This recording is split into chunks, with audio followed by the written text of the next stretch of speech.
Et parmi les spécialistes de cette future enquête et invité de ce débat, le professeur de psychiatrie Louis Joël, chef de service au CHU d'Amiens. Il est notre invité ce soir. Bonsoir, professeur. Bonsoir. Merci d'être présent ce soir.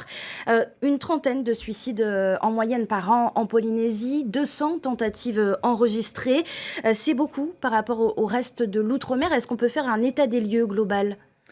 Alors, ce chiffre est important en soi, avec la connaissance que nous avons qu'il est certainement sous-estimé et qu'on ne déclare pas suffisamment le nombre de suicides qui surviennent.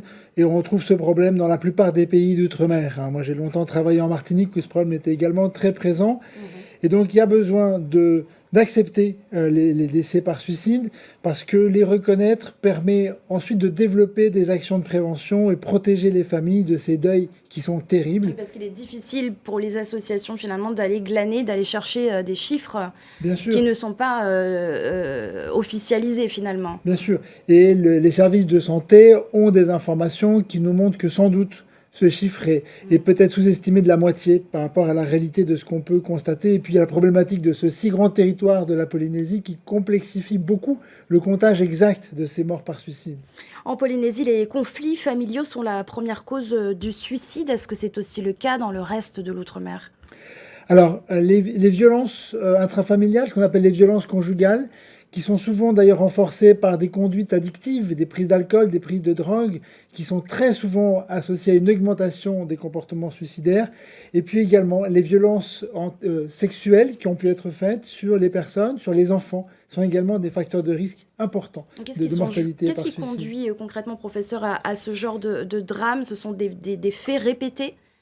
Alors, ce qui est important, c'est que lorsque la personne se suicide, c'est qu'elle n'en peut plus, c'est qu'elle se sent désespérée, qu'elle souffre trop. Et c'est important de considérer que c'est une décision qui s'impose à la personne parce qu'elle a l'impression que sa vie est trop douloureuse et qu'elle n'en voit pas d'issue et qu'elle a l'impression qu'elle ne peut pas demander de l'aide. On retrouve qu'il y a beaucoup plus de suicides chez les hommes, et on sait que les hommes ont beaucoup de difficultés à demander de l'aide. Et là, il y a vraiment un effort collectif. Les 15-25 ans. Absolument.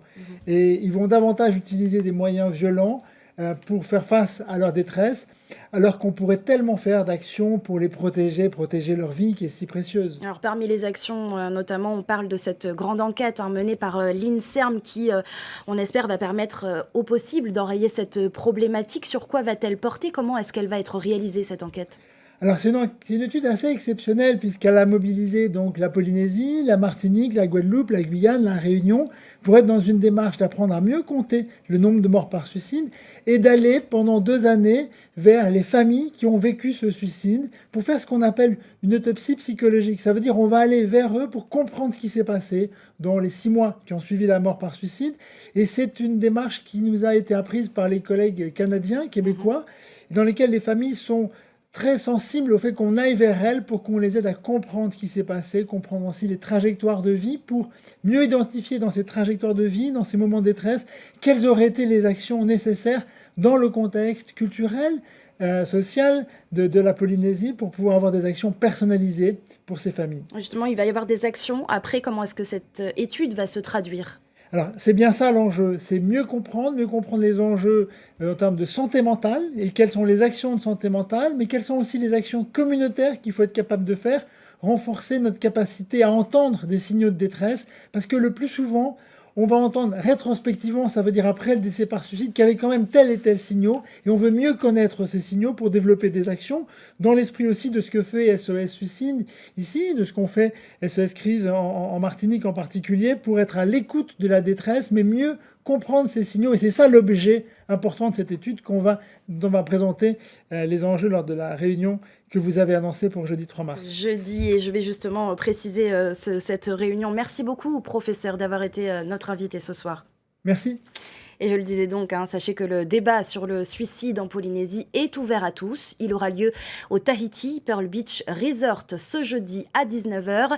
Enfin, voici le numéro vert d'SOS Suicide à connaître en cas de besoin, le 444 767.